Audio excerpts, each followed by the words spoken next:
Hello, I'm Dr. Richard Carmona. As former Surgeon General of the United States, I understand all too well the hidden dangers of deep vein thrombosis, or DVT. As you'll hear in the following real-life stories, DVT is a very serious condition that, along with pulmonary embolism, kills more than 100,000 Americans each year. By creating this video and the entire This Is Serious campaign, we hope to make more people aware of DVT, along with its risks and how to prevent it from happening. If you experience any of the signs and symptoms detailed in the following video or throughout the This Is Serious.org website, please seek medical help immediately. This is serious, and I hope you treat it that way. Thank you. Daughter. Husband. Mom. Wife. Father. Sister. Being Caitlin's mom has always been an exciting and challenging, in a wonderful way, experience, because Caitlin's always been very social, very active. My name is Caitlin Augustine. I was diagnosed with a DVT when I was 18 years old. My story starts out when I was actually about 12 or 13 years old, and at least once a month I was going in and out of the hospital for pelvic pain, and because of my age it was immediately diagnosed as ovarian problems, and the doctors thought it would be best to put me on birth control. And then during my freshman year of college I was home for Christmas break. After a routine tonsillectomy I was on bed rest for about a week, and all of a sudden I started experiencing these different symptoms, and I could not walk, I couldn't get out of bed. And my parents were like, you need to get to a doctor, we really can't put this off any longer. So they sent me for a CAT scan. I did the CAT scan, and once that was done, I got on the phone with the doctor. He finally called, and I immediately knew something was wrong because he asked to talk to my dad without telling me anything. So I was very nervous, and the second my dad picked up the phone, it was just, oh my God. And it was just horrible. I mean, you know, just to go through that kind of experience. You know, the doctor says, what she has is she has a massive blood clot, and we don't, you know, we're not sure she's going to make it. And it was just like, you know, the whole world just gets punctured. It just lets everything out of you, takes everything right out of you. And we learned that it was DVT, deep vein thrombosis, and at the time we had no idea what that meant. That was like a foreign language to us. I heard DVT, and I heard blood clot, and I heard extensive, and when I went in to see Caitlin, they said, I can't even cross my legs. I can't move.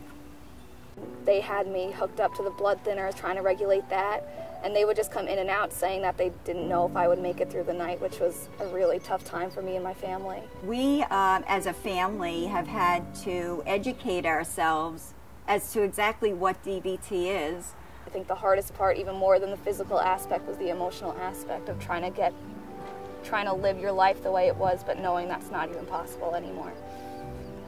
It was a relief to finally educate myself and find out all the information, and I think that's when the healing process truly started, knowing that it was something I would have to live with, but it was manageable. I like to view life that it's 10% of what actually happens to you and 90% of how you react to it, and I try to take that with me every day. It's something that, you know, I'm just going to have to live with, but as long as I'm alive, that's all that matters.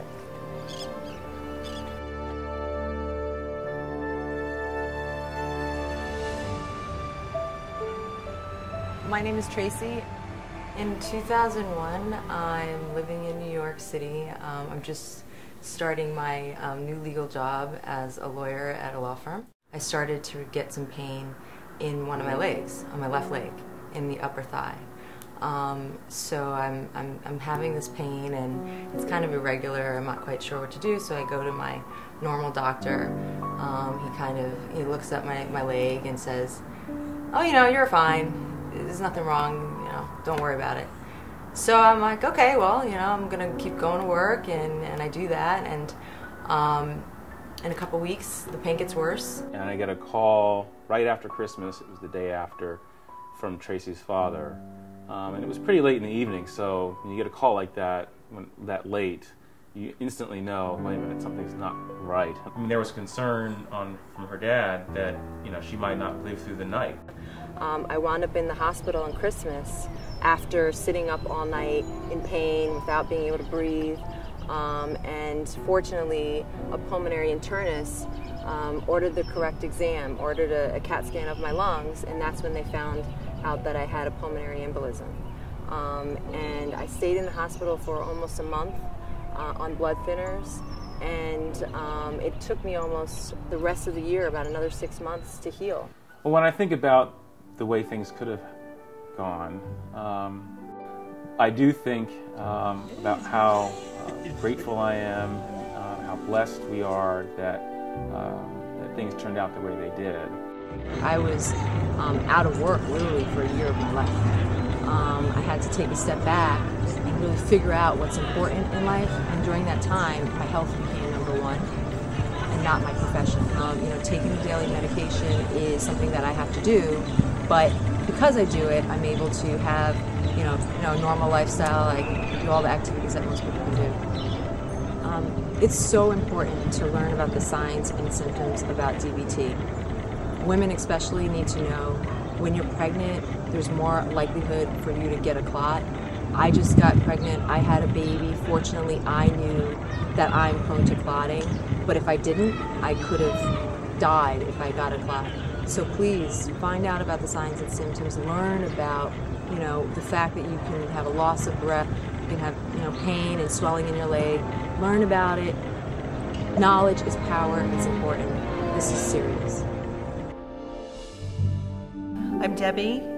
I live in Annapolis. I work in Washington. I had pulmonary embolism in February 2008, and it started, I had come home from church, took a nap, and I thought I had a Charlie horse, but then the pain shot from one leg to the next, and I thought at that point I was having a stroke, and I could not move. I literally sat up in bed and said, "Dear God, please don't let me die here."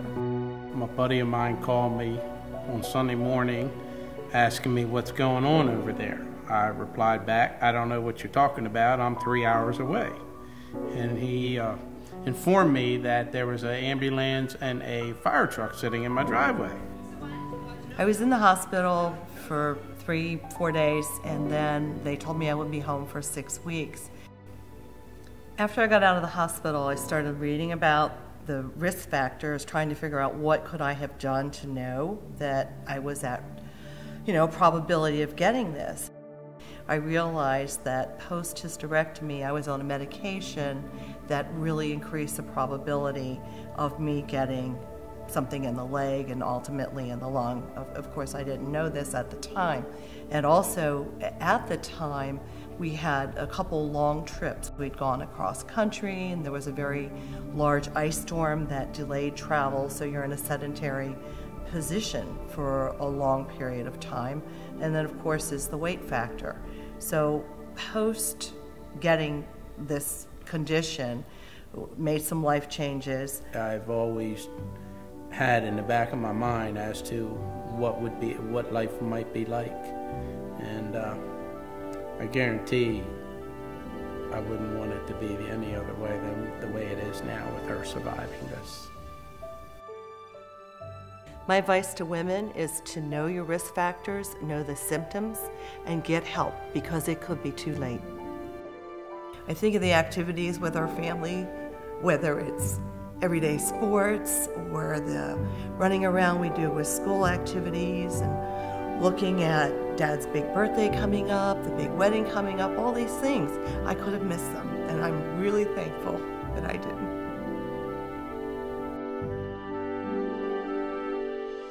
My name is Caitlin, and I am a survivor. My name is Tracy, and I am a survivor.